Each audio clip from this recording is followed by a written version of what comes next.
نتوسل بالحبابة.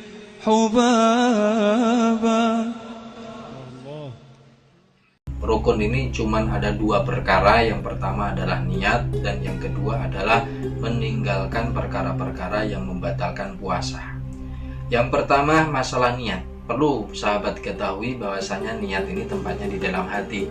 Jikalau ada orang yang niat itu dengan mulutnya saja tanpa disertai dengan hati, maka niatnya tidak sah, puasanya juga tidak sah. Makanya ini hati-hati masalah niat ini.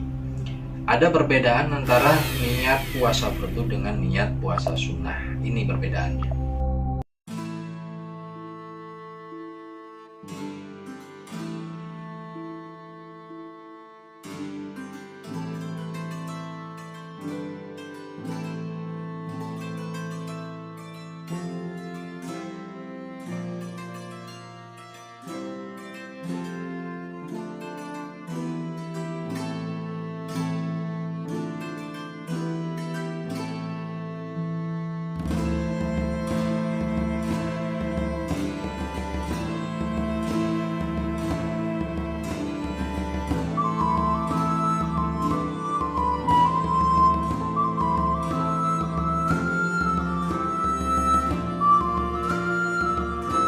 Para sahabat Abi Fatih, untuk kesempurnaan niat ini sudah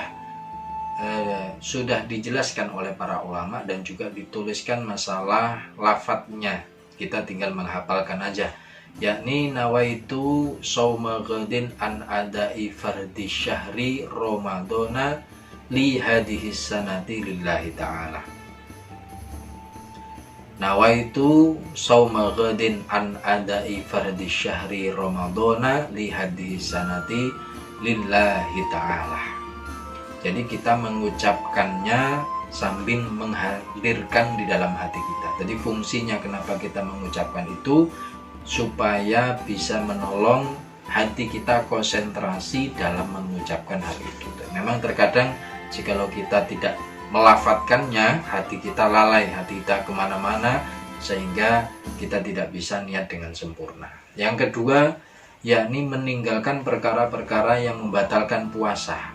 Hal ini disyaratkan bagi orang yang berpuasa yang meninggalkan perkara-perkara yang membatalkan puasa itu adalah mukhtaron.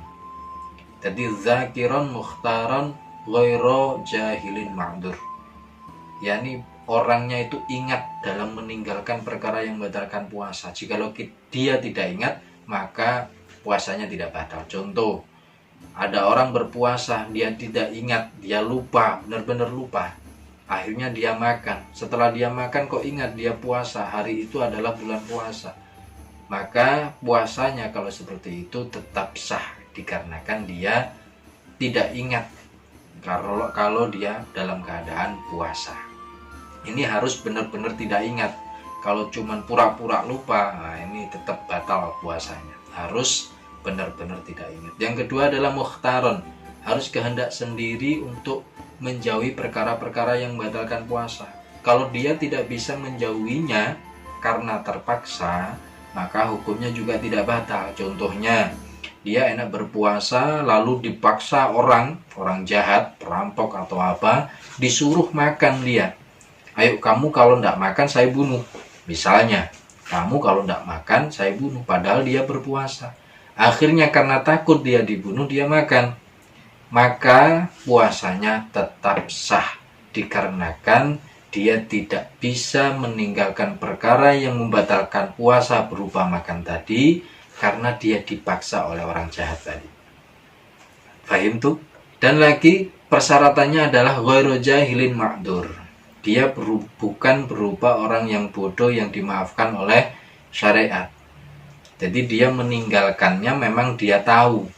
Dia tidak bodoh seperti yang diterangkan tadi, yakni yang dimaafkan oleh syariat. Orang yang bodoh yang dimaafkan oleh syariat ini, ibadahnya walaupun salah, ini tetap diterima oleh Allah Subhanahu wa Ta'ala, tetap dibenarkan secara syar'i. Siapakah mereka?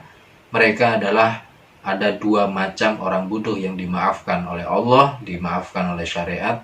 Yang pertama adalah orang yang baru masuk Islam. Dia baru masuk Islam, tidak tahu syarat sahnya puasa, syarat wajibnya puasa, apa yang membatalkan puasa. Akhirnya dia melakukan puasa, dia makan, tidak tahu kalau makan itu membatalkan puasa, maka puasanya tetap sah karena dia baru masuk Islam. Atau dia hidup di hutan belantara, yang mana di sana tidak ada ulama yang menerangkan tentang hal itu. Akhirnya dia pokok puasa, niat puasa sebisanya, tapi dia tidak tahu kalau makan itu bisa membatalkan puasa. Maka kalau orang bodoh yang seperti itu, hukum puasanya tetap sah. Para sahabat Fatih, insya Allah pada edisi yang akan datang kita akan bahas perkara-perkara apa saja yang bisa merusak, membatalkan puasa kita. Insya Allah biidznillah.